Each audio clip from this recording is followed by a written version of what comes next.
D'abord, votre sentiment, et je m'adresse d'abord à vous, docteur Guérin, c'est une vraie avancée médicale, même si c'est très peu de monde, où on est surtout dans une affaire de marketing. Je voyais André sourire tout à l'heure quand on annonçait que le cours de l'action avait fait plus 30%. Alors, il y a effectivement plusieurs préoccupations. Déjà, il faut rappeler à tout le monde que nous avons aussi nos propres capacités d'immunisation et que c'est important de les mettre à notre service et de se mettre en bonnes conditions pour qu'elles fonctionnent. Parce que c'est ça l'idéal, en fait, c'est que chacun s'immunise contre un virus. Ce serait l'idéal, mais visiblement, on n'en est pas là. Alors, on n'en est pas toujours là. Et effectivement, quand on n'en est pas là, c'est effectivement intéressant de développer des vaccins. Le point fondamental est effectivement la mauvaise connaissance qu'on a aujourd'hui du virus. Il est quand même sur le plan taxonomique dans la classification des SARS-CoV. Il n'y en a que deux, en fait. D'accord. Le premier qui n'a pas été numéroté numéro 1, mais qui était l'agent du SRAS. Et si on regarde un peu ce qui s'est passé sur le SRAS, en fait, vous avez eu une première vague, et puis on a eu à peu près 2 ans consécutifs avec des petites réinfections, mais qui n'ont pas donné lieu à des grandes pandémies comme la première, finalement. Mais pardon de vous reposer la question, mais quand vous avez entendu cette annonce de Moderna, 8 premières personnes auxquelles on a injecté le virus, qui ont toutes développé des anticorps, est-ce que vous vous êtes dit, c'est quelque chose? C'est une bonne nouvelle, mais moi, en tant qu'immunologiste, ça ne m'étonne pas, parce qu'on est sur des virus qui classiquement, permettent une immunisation. Donc on est sur... Vous voulez dire que ce n'est pas si difficile que ça de trouver un virus, de trouver un vaccin? De créer un vaccin sur certains types d'agents, bactériens ou viraux, c'est pas si compliqué que cela. Ça demande effectivement des investissements technologiques, etc. Il y a différentes techniques, comme vous l'avez bien expliqué dans le reportage. Et ce qui est important aujourd'hui, c'est de savoir qu'effectivement, ça demande des enjeux économiques importants d'investissement, puisque quasiment tous les laboratoires aujourd'hui envisagent leurs investissements worldwide, donc à grande échelle. Mais donc, si je vous comprends bien, vous nous dites, ça ne me surprend pas parce que je suis plutôt optimiste sur la possibilité de trouver un vaccin, décidément. D'une certaine manière, du point de vue de la technologie, ce n'est pas si difficile que ça. Et cette annonce nous montre qu'on est peut-être sur la bonne voie. Oui, là, c'est un essai de ce qu'on appelle de phase 1, qui en général est surtout d'ailleurs pas tellement axé que sur l'efficacité, mais aussi sur la tolérance. En phase 2, comme votre collaborateur l'expliquait, on va être encore plus centré sur l'efficacité et l'évaluation de la dose. C'est-à-dire, est-ce qu'il va falloir revacciner pour acquérir une immunité stable? Et en phase 3, là, on passe à grande échelle et on va effectivement analyser, entre autres, beaucoup la tolérance de ce vaccin. Mais vous nous dites donc c'est plutôt bien parti. Vous aussi? Alors, ce que je veux préciser, c'est que on est dans une problématique de mondialisation. On a arrêté il y a 50 ans. Chaque pays avait son industrie pharmaceutique et nous avions Sanofi qui était notre laboratoire phare, et Sanofi aurait fabriqué le vaccin pour la France. Et au niveau de l'enregistrement réglementaire, on avait une agence française du médicament et on aurait traité ça localement. Aujourd'hui... Il n'y aurait pas eu de volonté de bien commun pour l'humanité? Peut-être. Oui. Peut-être qu'on aurait pu dire, voilà, on va... Mais ça aurait commencé ici, ça aurait commencé dans chaque pays. Aujourd'hui, l'Europe, on a une agence européenne d'enregistrement et on a également des agences en fonction des régions qui génèrent des réglementations et des autorisations de mise sur marché.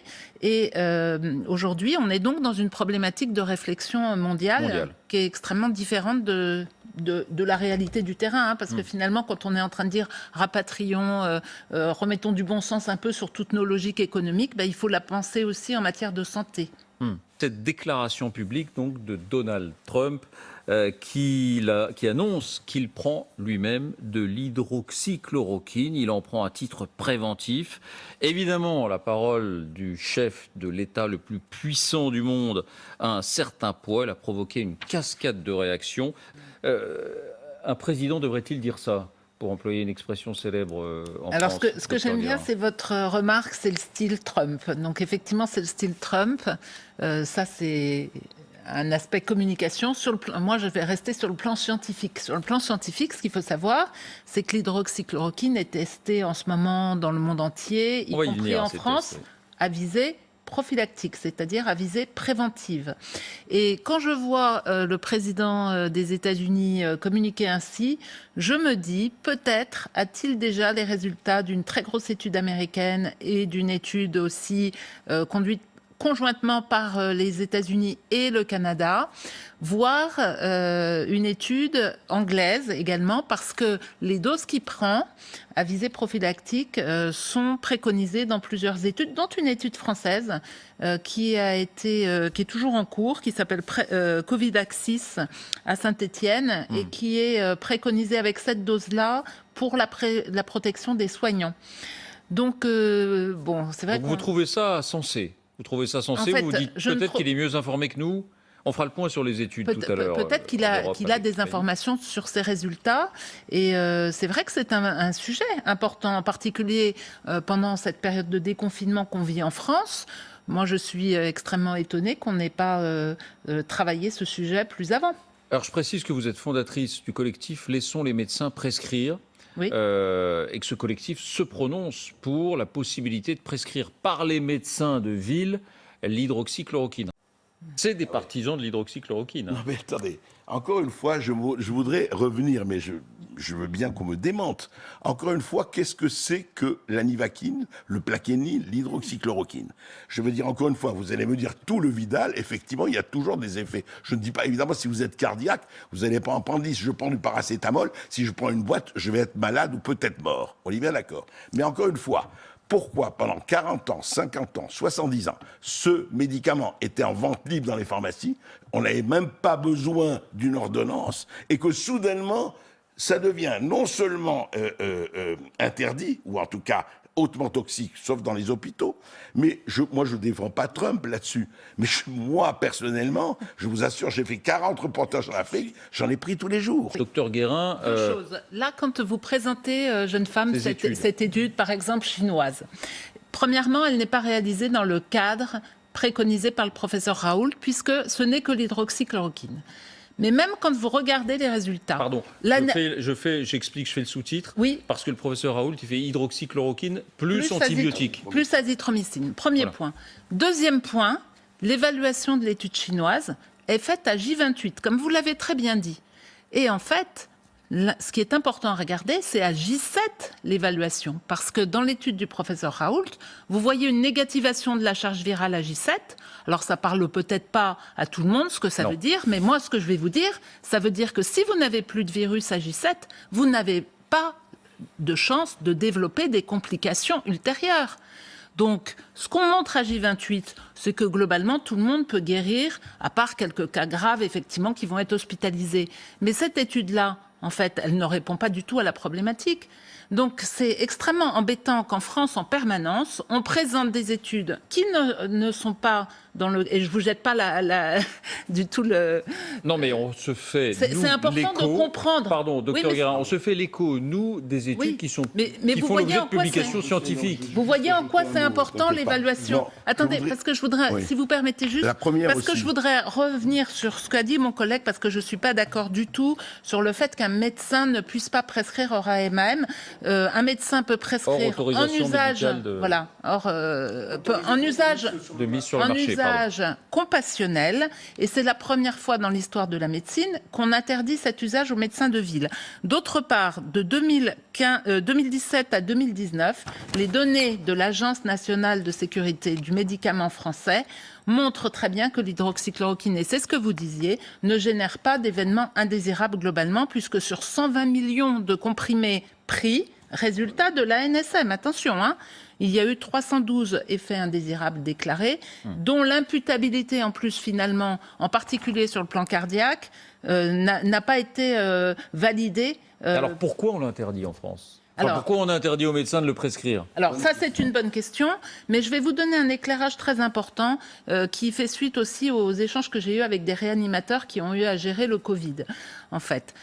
Vous en avez un tout près de vous. Mais c'est pas avec avec mon confrère là que j'ai discuté, mais peut-être qu'on peut avoir les mêmes types d'échanges intéressants. C'est-à-dire que l'hydroxychloroquine en phase aiguë, là, a été prescrite chez des patients qui avaient des comorbidités, qui étaient très gravement atteints Et comme tout médecin, qu'on soit hospitalier ou de ville, quand on a des catastrophes sanitaires qui arrivent, on essaye de trouver des solutions. Donc je pense que dans les réa, au début, effectivement, il y a eu des prescriptions de ce médicament. Pardon, docteur Guérin, la question c'est pourquoi est-ce qu'on interdit aux médecins de ville d'en prescrire? De ville, ça, il faut que les journalistes vous creusez le sujet parce que nous, on a du mal à trouver des réponses. C'est anormal. André, c'est anormal. Réponse, là, il faut qu'il la donne. Là, alors. C'est quoi la réponse, André? Non, je vais dire d'abord juste un mot parce que vous n'avez parlé que l'étude chinoise. Non, mais André, pourquoi est-ce qu'on interdirait aux médecins de ville d'en prescrire? prescrire? Pour une raison extrêmement simple et qu'il faudrait creuser effectivement, c'est la guerre des laboratoires. Moi, je dis une chose et je vais le dire ici. Il y a une chose très simple, que les médecins travaillent avec des laboratoires, que des scientifiques travaillent avec des laboratoires formidables. Il n'y a aucun problème de légitimité. Mais moi, j'aimerais que quand un médecin ou un chercheur ou un professeur, etc., viennent, s'il a des rapports avec tel ou tel laboratoire et s'il est marge, qu'ils le disent. Qu'il y ait, vous êtes d'accord, qu'il y ait la transparence. Or, trop souvent, on entend des gens qui attaquent tel ou tel protocole, qui émargent à tel Gilead ou Abbott ou n'importe où Sanofi, eh bien qu'ils le disent. Moi, j'ai rien contre. Il est là le problème. Et que ce soit la transparence, y compris dans ce milieu médical, on ne l'a pas. Jérôme, alors, y a-t-il eu des deuxièmes vagues dans notre histoire récente lors des pandémies? Vous tirez le même enseignement, docteur Guérin. Pour être précis, si on prend l'exemple de la grippe, on a des courbes de saisonnalité qui font qu'on voit réapparaître la grippe, et c'est un virus qui a des modifications de capsules en particulier, ce qui fait qu'on est obligé, pour le vaccin antigrippal, de mettre différents petits fragments de ces différents composants. D'ailleurs, sur le sujet du H1N1, en France, on n'a pas eu trop de problèmes, non pas parce que Mme Bachelot avait commandé beaucoup de vaccins en préventif, mais surtout parce que depuis 2 ans, dans les 2 ans antérieurs de cette épidémie, les Français qui sont assez largement vaccinés contre la grippe avaient déjà été vaccinés contre le H1N1. Ça aussi, on ne l'a pas trop dit actuellement, mais c'est important de le rappeler. Et là, sur le SRAS, je ne suis pas tout à fait d'accord avec ce qui est dit, c'est-à-dire que sur le SRAS, le SARS-CoV-1, on a vu 2 épisodes saisonniers. En Asie. En Asie, tout à fait, et au Canada, parce que le Canada avait été beaucoup touché par le SRAS, mais avec des vagues très inférieures. Donc, comme je disais tout à l'heure, comme ce virus est classé, le SARS-CoV-2, dans la même classification taxonomique, c'est rarement par hasard. Je pense qu'il faut qu'on soit prudent. Mais ça, c'est sûr. Attendez, la responsabilité, la prudence, le maintien des gestes, du masque. Oui, mais prudent et qu'on travaille surtout. Voilà. Qu'on travaille sur ces protocoles de soins, éventuellement sur le vaccin, etc., sur l'arsenal thérapeutique qu'il faut mettre à disposition pour qu'on n'ait pas la catastrophe qu'on a vécue.